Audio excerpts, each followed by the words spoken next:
ल यार क्या खतरा नेपाली एक्सपिड आएछ त यार हेर न दामी यो के नेपाली पनि खतरा आउँछ यार है दामी छ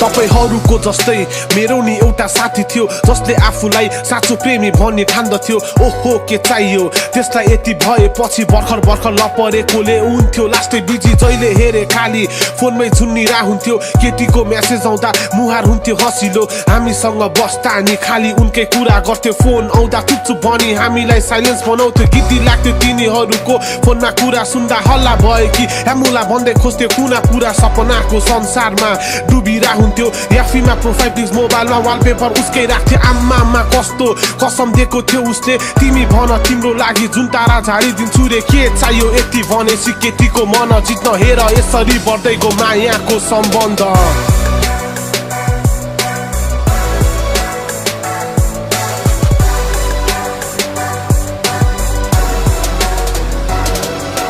तिमीबाट उच्चारण अब तमा पुग्यो बिहे नगरी एकअर्काले बुढा बुढी भन्न थाल्यो याफी पासवर्ड सेयर बेला बेलामा झगडा केही छिन पछि कुरा मिल्थ्यो अन्धो थी मायामा केटाले आमा बा चिनायो घरमा लान थाल्यो उसलाई भगवान साथी राखी कहिले नछोड्ने कसम खायो डेटिङ भेटघाट बढी हुन थालेछ इमोसन अट्याच फिजिकल रिलेसन कयौं पल्ट भएछ सुनाउँथ्यो हामीलाई आज मैले यस्तो गरी याद नै भएन इमोसनमा कन्डम लाउन बिर्सी भित्रै जारी कति पिल खानिन्थ्यो उसलाई पाठे घरमा समस्या पिललाई सेफ्टी डिभाइस बनाए अब तिनीहरुको सम्बन्धले कोल्टे फेर्दै गयो मायाको शब्द सेक्ससँग जोडिने माध्यम बन्यो मायाको आवाज सेक्स गर्न मन लाग्या बेला दिक्क लाग्थ्यो रे उसलाई अब उसँग भोलि मिसाउन पहिला जस्तो रहेन सम्बन्धमा आँच आएछ झगडा हुँदा हुँदै फाइनली ब्रेकअप भएछ अनि केटा आफ्नो बाटो लाग्यो खासमा मायाको अध्याय यही अन्त्य हुनु पर्थ्यो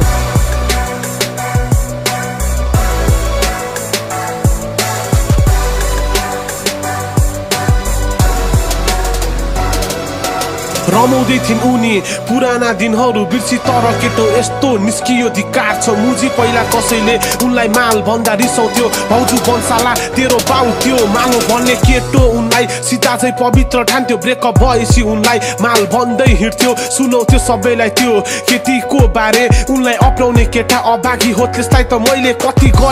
गरे नम्बर दिन्छु तिमीहरूलाई ट्राई गर गफान स्योर दिन्छे तँलाई दिनौ नयाँ नम्बरबाट आउँथ्यो कल सिम चेन्ज गरिन बदलेन उनलाई हेर्ने नजर किन यस्तो घटिया व्यवहार देखाउँछ केटाहरूले रिलेसनमा हुँदा सोरको परिचय ठान्ने ब्रेकअप भएपछि माल भन्दै उनलाई नराम्रो बनाउन कसैको अधिकार छैन सबैको चाह उनलाई पटाउने गर्ने अनि छाडिदिने नमाने नदिए त्यसलाई ब्ल्याकमेल गरिदिने हुँदै उसको भिडियो इन्टरनेटमा भाइरल भएछ उसको गोपनीयता तमासा बनेछ